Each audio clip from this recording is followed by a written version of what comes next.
Hello students, मैं हूँ सोनाली लोखंडे और मैं स्वागत कर रही हूँ आप सबका हमारे ये यूट्यूब चैनल में। ठीक है, आज क्या पढ़ेंगे? बोलो बोलो, क्या पढ़ेंगे आज?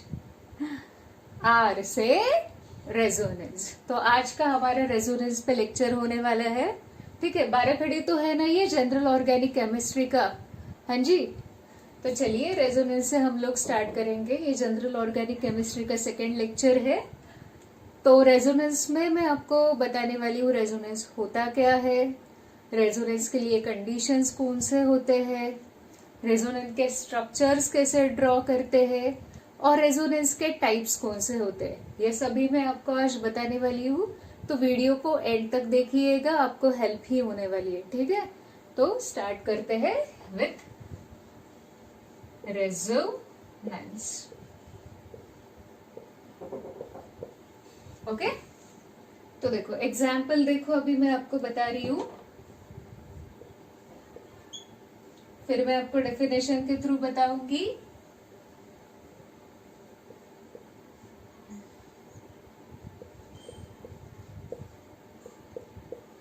हाँ, अभी अच्छे से समझ लो। ये जो कार्बन होता है उसका वैलेंसी कितना होता है? 4 होता है ना। ठीक है, तो अभी इसने कितने बॉन्ड्स बनाए हैं? ये हाइड्रोजन के साथ 2 बॉन्ड्स बनाए हैं। ठीक है, एक्सपैंड करके बताती हूँ आपको। ये 3 बॉन्ड्स मतलब कितने इलेक्ट्रॉन्स है? 6। जरूरत कितने की है? 8 इलेक्ट्रॉन्स की जरूरत होती है ना ऑक्टेट कंप्लीट करने के लिए। तो फिलहाल कार्बन के पास 2 इलेक्ट्रॉन्स की कमी है, तो ये है इलेक्ट्रॉन डेफिशिएंट। अब ये इलेक्ट्रॉन डेफिशिएंट है तो ये क्या करेगा? ये अपना जो पॉजिटिव चार्ज है उसको न्यूट्रलाइज करने की कोशिश करेगा। उसको जरूरत होती है इलेक्ट्रॉन्स की, इसलिए। तो अब इलेक्ट्रॉन्स किधर है? इलेक्ट्रॉन्स है इधर। ये जो पाई इलेक्ट्रॉन्स होते हैं ना, पाई बॉन्ड वाले जो इलेक्ट्रॉन्स होते हैं वो लूजली बाउंड इलेक्ट्रॉन्स होते हैं, वीक बॉन्ड होता है पाई बॉन्ड। तो अब इसको ना यहाँ पे इलेक्ट्रॉन्स दिख रहे हैं, तो क्या होगा? ये इलेक्ट्रॉन जाएगा इधर। ठीक है, फिर कैसा स्ट्रक्चर बनेगा हम लोगों का? देखो, हाँ, CH2। अब देखो, इसको तो मिल गया, इसको इलेक्ट्रॉन्स मिल गए, तो इसके ऊपर का चार्ज खत्म हो गया, यहाँ पे आ गया डबल बॉन्ड। इस कार्बन का नुकसान हुआ, इसके ऊपर आ जाएगा पॉजिटिव चार्ज। इस कार्बन का नुकसान हो गया, इधर से इलेक्ट्रॉन्स गए, तो इस पे आ जाएगा पॉजिटिव चार्ज। आप करके देखो इसने कितने बॉन्ड्स बनाए, 2 हाइड्रोजन के साथ, 1 कार्बन के साथ। तो अभी यहाँ पे क्या हुआ है? क्या हुआ है यहाँ पे कि जो पाई इलेक्ट्रॉन्स थे उन्होंने क्या किया है? अपना पोजीशन बदला है। ये जो पाई इलेक्ट्रॉन्स थे वो डीलोकलाइज होके यहाँ पे चले गए। पाई इलेक्ट्रॉन्स डीलोकलाइज होके यहाँ पे चले गए हैं।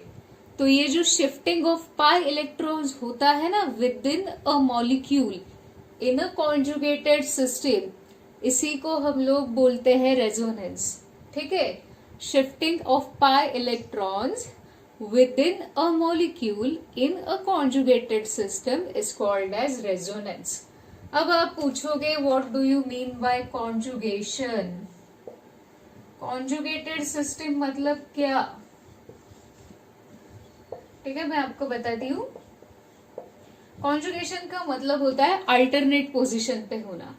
देखो अभी यहाँ पे ना, ये हमारा जो पाई बॉन्ड होता है, पाई बॉन्ड के अल्टरनेट पोजीशन पे, ये छोड़ के ये जो अल्टरनेट पोजीशन होने वाला है, इसको ये सिग्मा बॉन्ड होगा और ये अल्टरनेट पोजीशन। ठीक है, पाई बॉन्ड के अल्टरनेट पोजीशन में होना चाहिए, पाई बॉन्ड के अल्टरनेट पोजीशन में होना चाहिए या तो प्लस चार्ज, पाई बॉन्ड के अल्टरनेट पोजीशन में या तो होना चाहिए लोन पेयर, पाई बॉन्ड के अल्टरनेट पोजीशन में होना चाहिए पाई बॉन्ड, या पाई बॉन्ड के अल्टरनेट पोजीशन में होना चाहिए एक फ्री रेडिकल। ये है फ्री रेडिकल।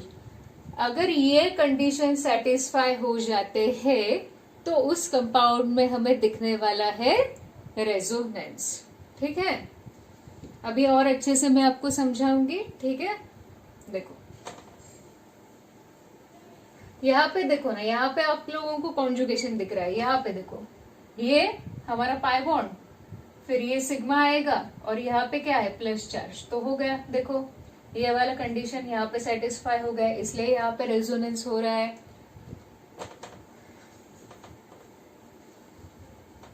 डेफिनेशन लिखना चाहते हो? डेफिनेशन, अरे क्यों नहीं लिखोगे, आप तो अच्छे बच्चे हो ना। चलो मेरे साथ लिखो डेफिनेशन रेजोनेंस का। शिफ्टिंग ऑफ पाई इलेक्ट्रॉन्स, जो पाई बॉन्ड वाले इलेक्ट्रॉन्स होते हैं वो कहाँ पे, with in a molecule, within a compound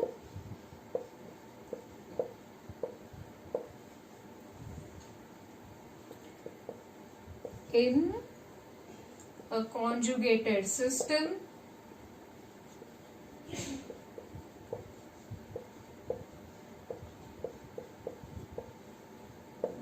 is called as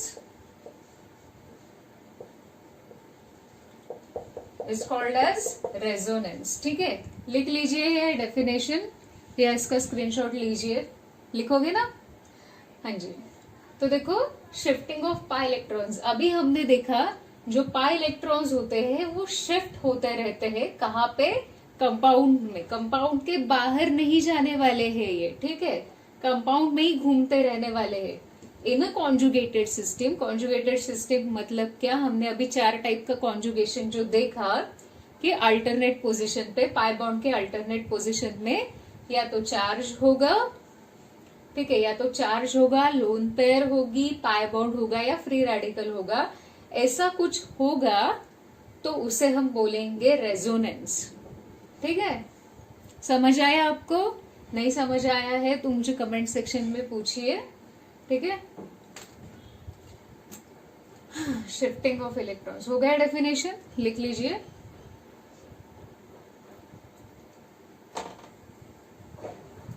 अब जहां पे सबसे बड़ी दिक्कत होती है ना, वो होता है स्ट्रक्चर्स को लिखना कैसे होता है। ये दिक्कत मुझे भी थी मेरे टाइम में, अभी आप लोगों में से भी बहुत लोगों को ये प्रॉब्लम होने वाली है। ठीक है, कोई बात नहीं, हम लोग हैं यहाँ पे, मैं आपको बताऊंगी अच्छे से कैसे स्ट्रक्चर को अपन ड्रॉ करेंगे। ठीक है, देखो बेसिक एग्जांपल मैंने अभी लिया था। अब क्या करते हैं, साइक्लिक कंपाउंड को ड्रॉ करते हैं। ठीक है, मजा आता है बहुत साइक्लिक कंपाउंड्स में। ये देखो,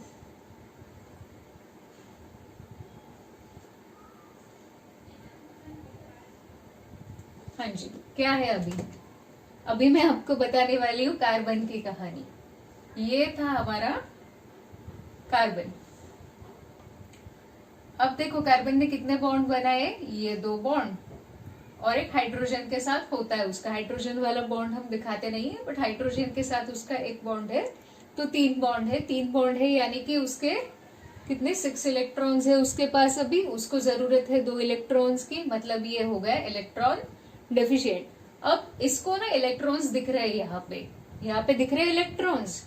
ओके, अब क्या होगा, ये इलेक्ट्रॉन को अपनी तरफ खींचेगा, तो ये इलेक्ट्रॉन चले जाएंगे इधर।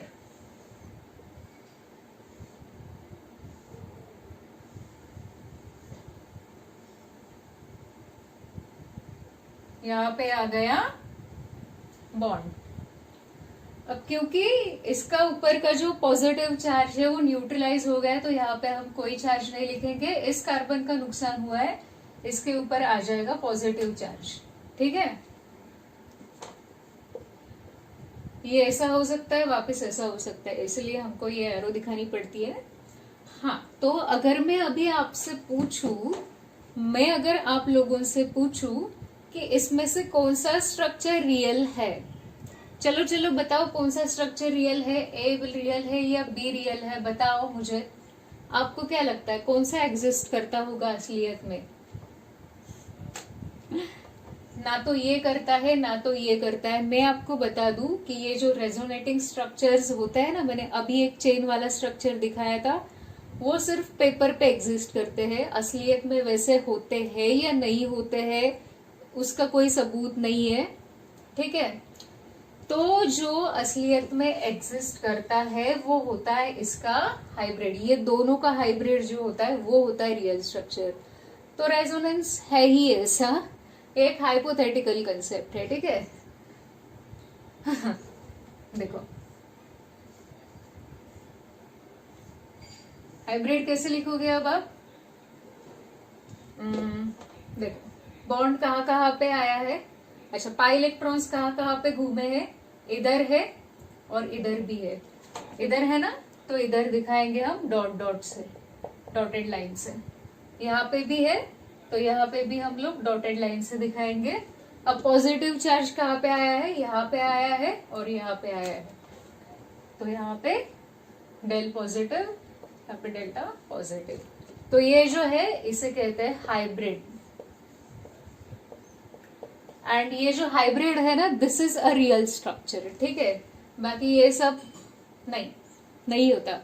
बट नहीं होता फिर इसका मतलब ये नहीं है कि इसका कोई इंपॉर्टेंस नहीं है, बहुत इंपॉर्टेंस है। इसकी वजह से ही तो हमें पता चलेगा कि हम लोग हाइब्रिड को कैसे लिखेंगे। ये स्ट्रक्चर की हेल्प से ही तो लिखते हैं हाइब्रिड।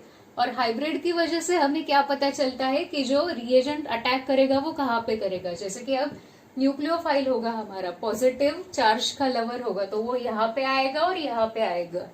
ये जो रिएक्शन के मैकेनिज्म होता है रिएक्शन का, वो हमें पता चलता है। तो रेजोनेंस का बहुत इंपॉर्टेंस है, ठीक है। तो अभी और एक अच्छा खासा स्ट्रक्चर में दिखाती हूँ आपको।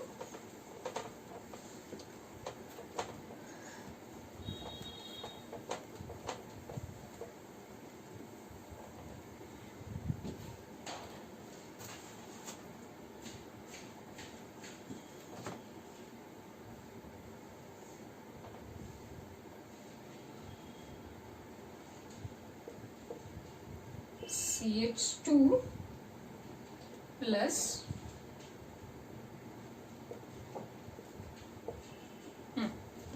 क्या होगा अभी? एक था कार्बन। कार्बन बहुत थर्स्टी था। कार्बन को प्यास लगी थी इलेक्ट्रॉन्स की, क्योंकि कार्बन के पास 2 इलेक्ट्रॉन्स की कमी थी। मैं आपको बता रही हूँ कार्बन की कहानी। कार्बन था प्यासा, कार्बन को जरूरत थी 2 इलेक्ट्रॉन्स की। कार्बन निकला इलेक्ट्रॉन्स की खोज में। ये जो कार्बन है वो चल पड़ा इलेक्ट्रॉन्स की खोज में। उसको दिख गए इलेक्ट्रॉन्स, किधर? इधर। इधर उसको ऐसे इलेक्ट्रॉन्स का अबंडेंस दिख गया, ठीक है। तो उसने क्या किया, इलेक्ट्रॉन्स को अपनी तरफ खींचा। तो ये जो इलेक्ट्रॉन थे वो चले गए इधर, ठीक है।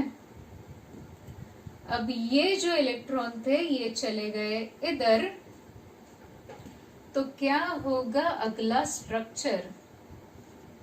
अगला स्ट्रक्चर देखो अच्छे से। देखो अब ये इलेक्ट्रॉन जो था, ये जो कार्बन था ये इलेक्ट्रॉन डेफिशिएंट था। तो यहाँ पे पाई बॉन्ड था हमारा। पाई बॉन्ड जो लूजली बाउंड इलेक्ट्रॉन्स होते हैं उसको इसने खींचा। तो अब ये जो कार्बन होगा ना, यहाँ पे उस कार्बन का नुकसान हो जाएगा। इसके ऊपर आ जाएगा पॉजिटिव चार्ज। यहाँ पे हमें कोई चार्ज लिखने की जरूरत नहीं है, इसके जो चार्ज था वो न्यूट्रलाइज हो गया है। यहाँ पे आ जाएगा डबल बॉन्ड, है ना। ये इसको ऐसे ही रखो, इसको ऐसे ही रखो, ठीक है। अभी देखो ये जो सेकेंड कार्बन है ना हमारा, अब ये इलेक्ट्रॉन डेफिशिएंट बन गया है। अब ये इलेक्ट्रॉन डेफिशिएंट बन गया है तो ये क्या करेगा, इधर उसको इलेक्ट्रॉन दिख रहा है, ठीक है। ये इलेक्ट्रॉन जाएगा इधर। जैसे ही ये इलेक्ट्रॉन्स यहाँ पे आ जाएंगे तो क्या होगा, इसका जो पॉजिटिव चार्ज है वो सेटिस्फाई हो जाएगा, इस कार्बन का हो जाएगा नुकसान। तो अगला स्ट्रक्चर कैसा होगा, देखो इसको एज इट इज लिखो। ये बॉन्ड आ गया यहाँ पे, इसके ऊपर का पॉजिटिव चार्ज खत्म, ये कार्बन का नुकसान हुआ तो इस पे आ जाएगा पॉजिटिव चार्ज, इसको एज इट इज लिख दो। ठीक है, अभी क्या हुआ है, अभी ये बन गया है इलेक्ट्रॉन डेफिशिएंट, इसको जरूरत है इलेक्ट्रॉन्स की। कहाँ पे इलेक्ट्रॉन्स, यहाँ पे इलेक्ट्रॉन्स है, तो इलेक्ट्रॉन जंप करके आ जाएंगे यहाँ पे। ओके, तो देखो अगला स्ट्रक्चर हमारा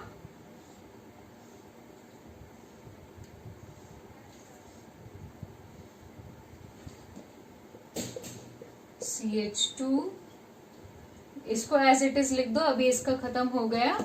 अब ये जो बॉन्ड था यहाँ पे आ जाएगा, तो इसके ऊपर का पॉजिटिव चार्ज मिट जाएगा, यहाँ पे आ जाएगा पॉजिटिव चार्ज। ओके, अब देखो ये वाला कार्बन बन गया है इलेक्ट्रॉन डेफिशिएंट, यहाँ पे उसको इलेक्ट्रॉन्स दिख रहे हैं, तो ये इलेक्ट्रॉन्स आ जाएंगे इधर।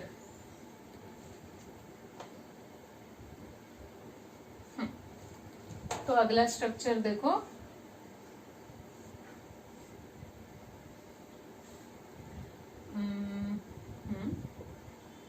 यहाँ पे अभी सिंगल बॉन्ड ही आएगा,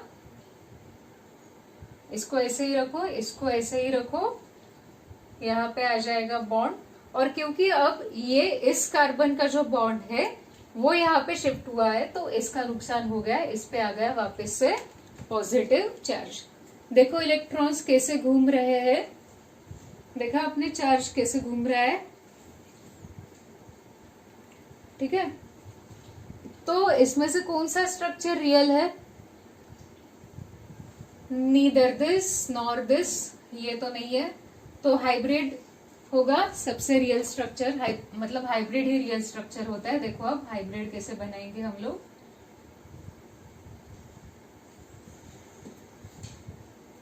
CH2 लिखो पहले। ठीक है, अब देखो पाई इलेक्ट्रॉन्स कहाँ कहाँ पे है, यहाँ पे है यहाँ पे है, फिर किधर है, यहाँ पे है, यहाँ पे है, यहाँ पे है, हर जगह पे है।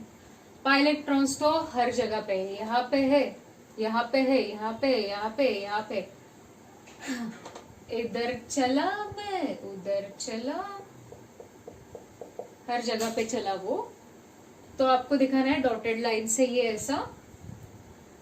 फिर पॉजिटिव चार्ज कहाँ कहाँ पे आया है, ये जो कार्बन नंबर 1 है इसके रिस्पेक्ट में ये होती है ऑर्थो पोजिशन, ये मेटा पोजिशन, ये पैरा पोजिशन। तो ऑर्थो पोजिशन में है पॉजिटिव चार्ज, लिखेंगे डेल पॉजिटिव। ठीक है, फिर पैरा पोजिशन में है डेल पॉजिटिव, फिर है ऑर्थो पोजिशन में डेल्टा पॉजिटिव। तो ये हाइब्रिड जो है वो है हमारा रियल स्ट्रक्चर। देखो अच्छे से समझो कि कैसे कैसे यहाँ पे इलेक्ट्रॉन्स घूम रहे हैं। ओके, स्क्रीनशॉट लीजिए।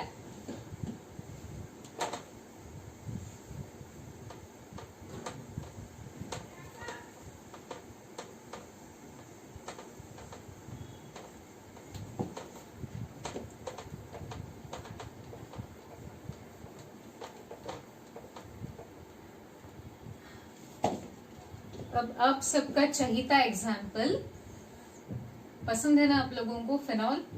हाँ, तो अभी हम फिनॉल को ही देखेंगे। OH, रुकिए थोड़ा सा बीच में,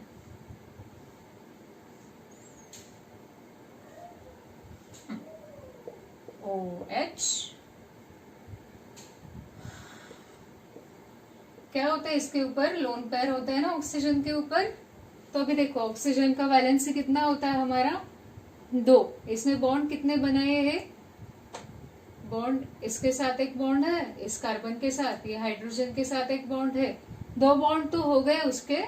अभी इसके ऊपर ये जो एक्सेसिव इलेक्ट्रॉन्स है ना, उसको ये क्या करेगा, डोनेट कर देगा रिंग में। अब देखो ये इलेक्ट्रॉन्स आ जाएंगे यहाँ पे। ये है ऑक्सीजन की कहानी।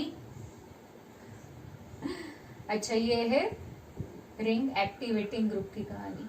मैं आपको बताती हूँ रिंग एक्टिवेटिंग डीएक्टिवेटिंग मतलब क्या होता है, बने रहिए मेरे साथ। अब यहां से जाएगा ना लोन पेयर, यहां से नेगेटिव चार्ज जा रहा है, यहाँ पे आ जाएगा पॉजिटिव चार्ज। क्या हुआ अभी, ये जो इलेक्ट्रॉन्स थे इधर आ गए तो इधर आ जाएगा डबल बॉन्ड। जैसे ही ये यहाँ पे इलेक्ट्रॉन्स आ गए ना, तो कार्बन के कितने बॉन्ड हो गए, 1 2 3 4, 4 हो गए। पर यहाँ जो बॉन्ड है इसको अगर हम एज इट इज रखेंगे तो 5 बॉन्ड हो जाते कार्बन के। कार्बन कभी पेंटावैलेंट नहीं हो सकता, 5 बॉन्ड वो नहीं बनाने वाला है। तो हमें क्या करना पड़ेगा, ये वाला जो बॉन्ड है इसको शिफ्ट करना पड़ेगा यहाँ पे।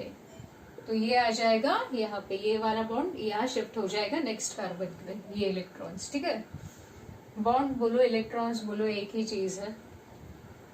हाँ, अभी क्या हो जाएगा, अभी ना ये जो इलेक्ट्रॉन्स है ये आ जाएंगे यहाँ पे। जैसे ही ये इलेक्ट्रॉन्स यहाँ पे उतरेंगे, वापस कार्बन का वैलेंसी, वापस कार्बन के बॉन्ड्स 5 हो जाएंगे। तो ऐसा ना हो इसलिए हमें ये बॉन्ड को शिफ्ट करना पड़ेगा नेक्स्ट कार्बन के ऊपर। ठीक है, तो देखो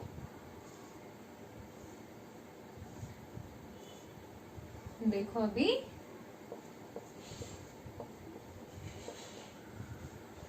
हाँ, अब ये आ जाएगा यहाँ पे, ये वाला आगे शिफ्ट हो चुका है इस कार्बन पे। हाँ, अब ये जो है ये यहाँ पे शिफ्ट हो जाएगा। जैसे ही ये यहाँ पे शिफ्ट हो जाएगा, ये वाला बॉन्ड को हमें आगे वाले कार्बन पे शिफ्ट करना पड़ेगा। ठीक है, तो ये यहाँ पे और ये जो है ये यहाँ पे। फाइन,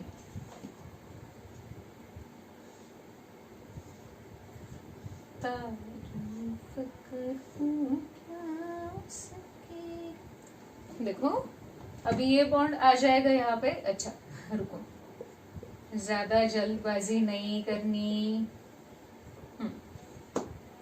अब इसको एज इट इज रखो, ये बॉन्ड आ जाएगा यहाँ पे, ये आ गया यहाँ पे। ये जो बॉन्ड था ये यहाँ पे शिफ्ट हो चुका है, तो अभी ये यहाँ पे आ जाएगा। जैसे ये बॉन्ड इस कार्बन पे आ जाएगा, इस कार्बन का क्या होगा, 5 बॉन्ड्स हो सकते हैं। तो हमको क्या करना पड़ेगा, इस बॉन्ड को शिफ्ट करना पड़ेगा यहाँ पे।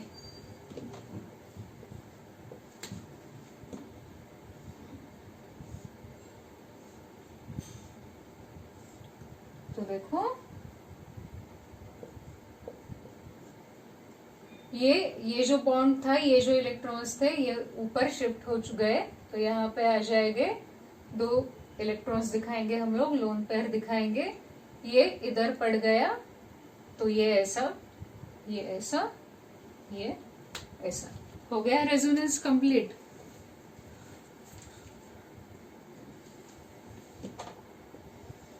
ठीक है, अभी देखो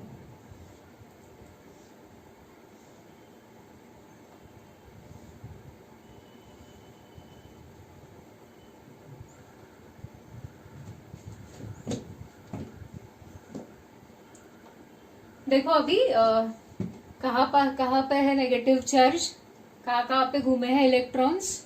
सॉरी, नॉट नेगेटिव, हाँ नेगेटिव चार्ज भी देखेंगे हम लोग। पहले देखते हैं इलेक्ट्रॉन्स कहाँ पे घूमे हैं। मैं यहाँ हूँ, मैं यहाँ हूँ, मैं हर जगह हूँ, हर जगह पे घूमे हैं इलेक्ट्रॉन। कितना मन चला है रे तू, हर जगह घूमता रहता है, हर जाई कहीं का। अच्छा, ये OH, हाँ तो पॉजिटिव चार्ज आया है OH पे, तो यहाँ पे डल पॉजिटिव लिख दीजिए, यहाँ पे डल नेगेटिव, यहाँ पे डल नेगेटिव, यहाँ पे डल नेगेटिव। नेगेटिव चार्ज कहाँ पे आया वहां पे लिखना है। ये है हमारा हाइब्रिड स्ट्रक्चर। ठीक है, स्क्रीनशॉट लीजिए।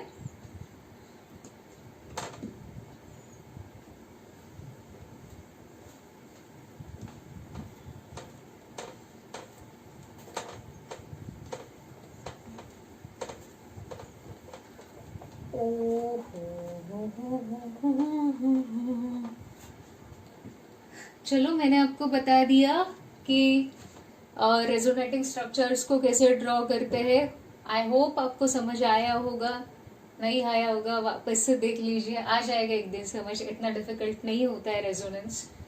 तो अब मैं आपको बताने वाली हूँ what do you mean by plus R and what do you mean by minus R effect. ठीक है, चलो start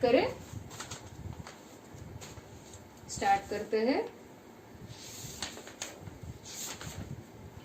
plus M effect, plus M भी बोलेंगे इसको। मेसोमेरिक और रेजोनेंस सेम ही होता है, ज्यादा कुछ डिफरेंस नहीं होता है दोनों में।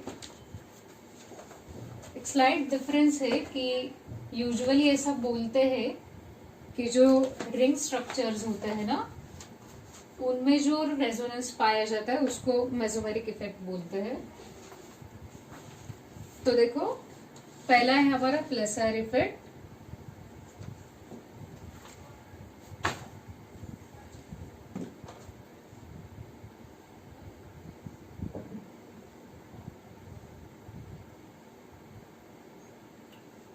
प्लस आर इफेक्ट ना आपको उस मॉलिक्यूल में दिखेगा। देखो, प्लस आर इफेक्ट तब दिखेगा जब आपके रिंग से या आपके चेन से अटैच ग्रुप और ग्रुप ऑफ मॉलिक्यूल के पास लोन पेयर है या तो नेगेटिव चार्ज है। देखो मैं क्या बोलने की कोशिश कर रही हूं कि अभी हमने देखा ना, OH भी तो था। तो आपकी ये जो रिंग है ना, आपका ये जो सिस्टम है, उससे डायरेक्टली अटैच एटम या तो ग्रुप ऑफ एटम, उसके पास अगर एक्सेस इलेक्ट्रॉन्स है, ठीक है, उसके पास अगर लोन पेयर है या उसके पास नेगेटिव चार्ज है, तो हमको देखने को मिलेगा प्लस आर इफेक्ट। अब क्या होगा, क्योंकि इसके पास एक्सेस इलेक्ट्रॉन्स है, तो ये क्या करेगा, रिंग में डोनेट करेगा। ठीक है, ये क्या करेगा, रिंग में डोनेट करेगा और फिर वहां से रेजोनेंस होता दिखेगा, हम लोगों ने जैसे अभी देखा था।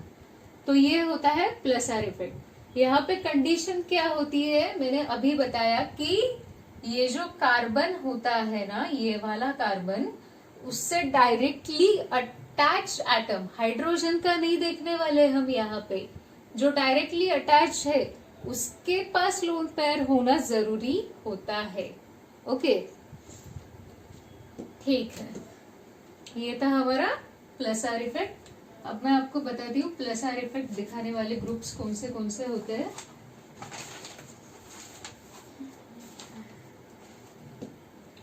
लिख लीजिए, प्लस आर इफेक्ट दिखाने वाले ग्रुप्स कौन से होते हैं। आपको समझ आया होगा प्लस आर इफेक्ट कि हमारा जो रिंग है या हमारा कार्बन का जो चेन है, उससे अटैच एटम या ग्रुप ऑफ एटम, उसके पास अगर लोन पेयर होगा तो वो शो करेगा प्लस आर इफेक्ट।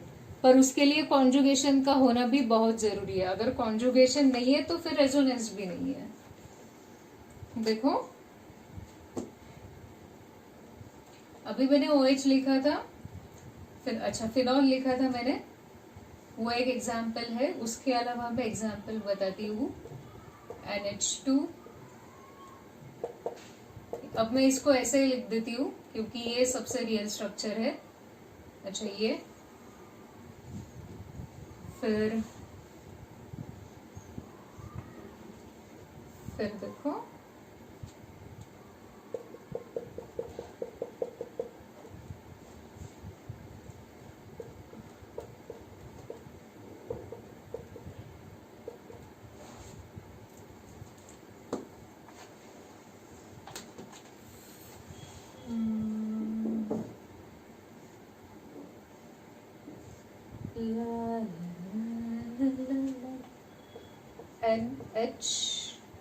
एन के ऊपर होता है ना लोन पेयर, कितने होते हैं? एक ही होता है। O CH2 और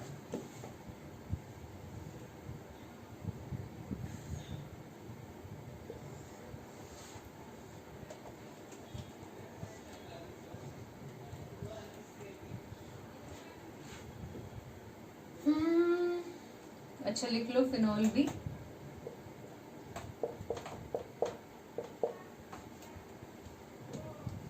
एंड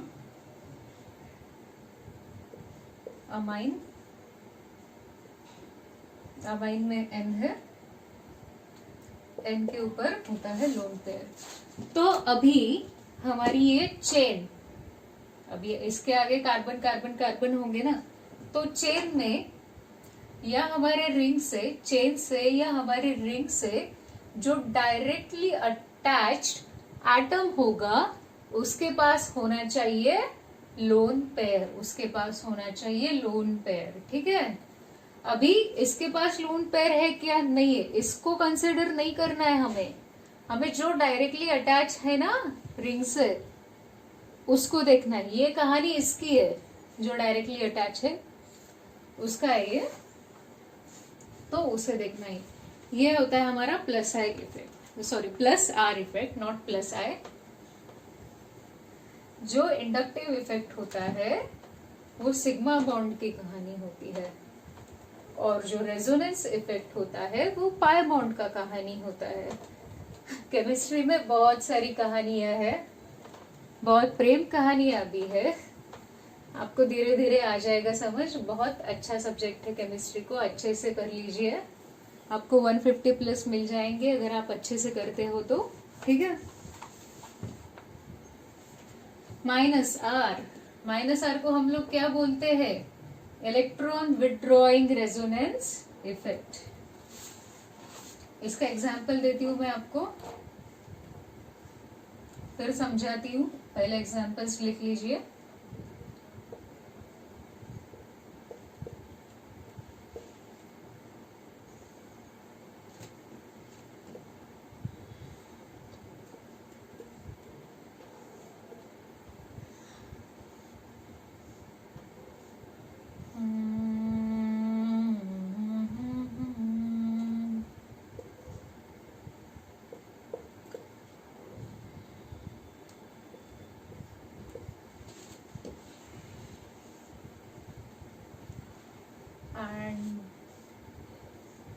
ये एग्जाम्पल्स को ना नोट डाउन कर लीजिए, इसके ऊपर भी क्वेश्चन पूछे गए हैं में, और आपको लगने वाला है ये।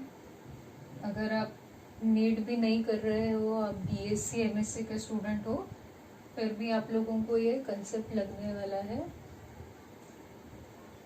ठीक है,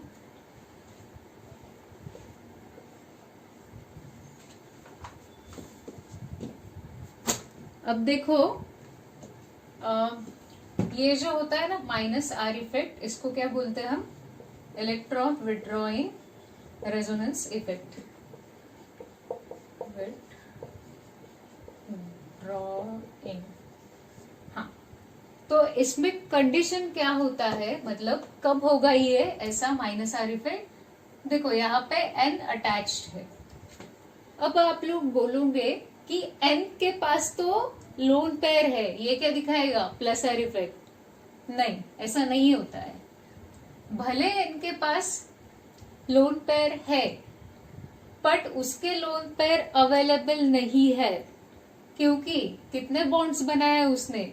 4 बॉन्ड्स। नाइट्रोजन कितने बॉन्ड्स बना सकता है? मैक्सिमम 3 बॉन्ड्स बना सकता है। नाइट्रोजन का वैलेंसी 3 होता है, तो वो 3 बॉन्ड्स बना सकता है। यहाँ पे जो उसने 4th बॉन्ड बनाया है ना, वो अपने लोन पेयर के एक्सेस में बनाया है। ठीक है, अपने लोन पेयर को खर्च करके उसने 4था बॉन्ड बनाया है नाइट्रोजन ने। ठीक है, तो अभी उसके लोन पेयर अवेलेबल ही नहीं है। अगर उसके पास लोन पेयर अवेलेबल ही नहीं है तो वो कहाँ से रिंग को देगा? नहीं देगा वो। ठीक है, क्योंकि ये एक बहुत अच्छा डाउट हो सकता है कि नाइट्रोजन के ऊपर तो लोन पेयर होता है, फिर तो वो तो प्लस आर इफेक्ट दिखाएगा।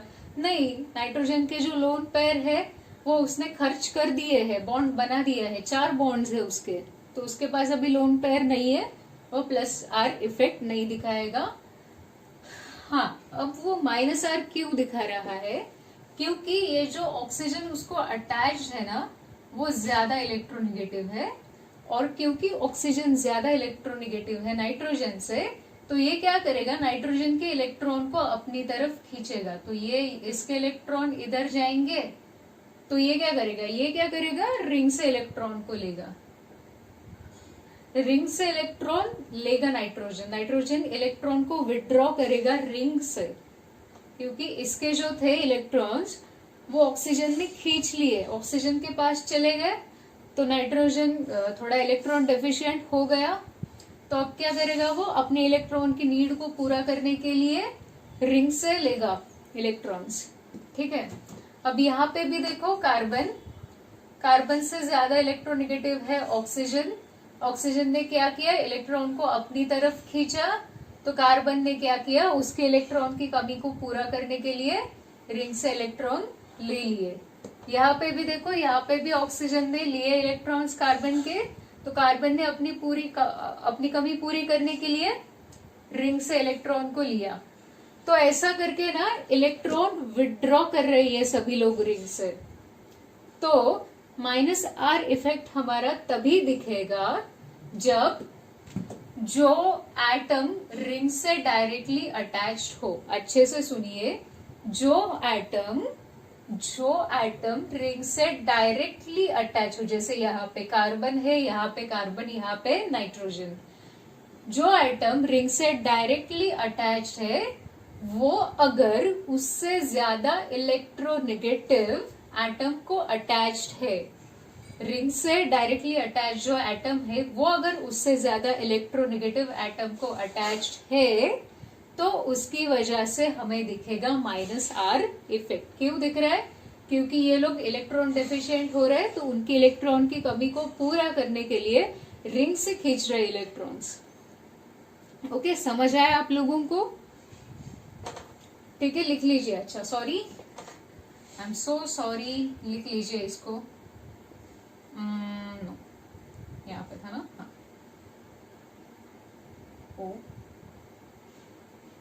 हाँ, लिख लीजिए, स्क्रीनशॉट ले लीजिए इसका।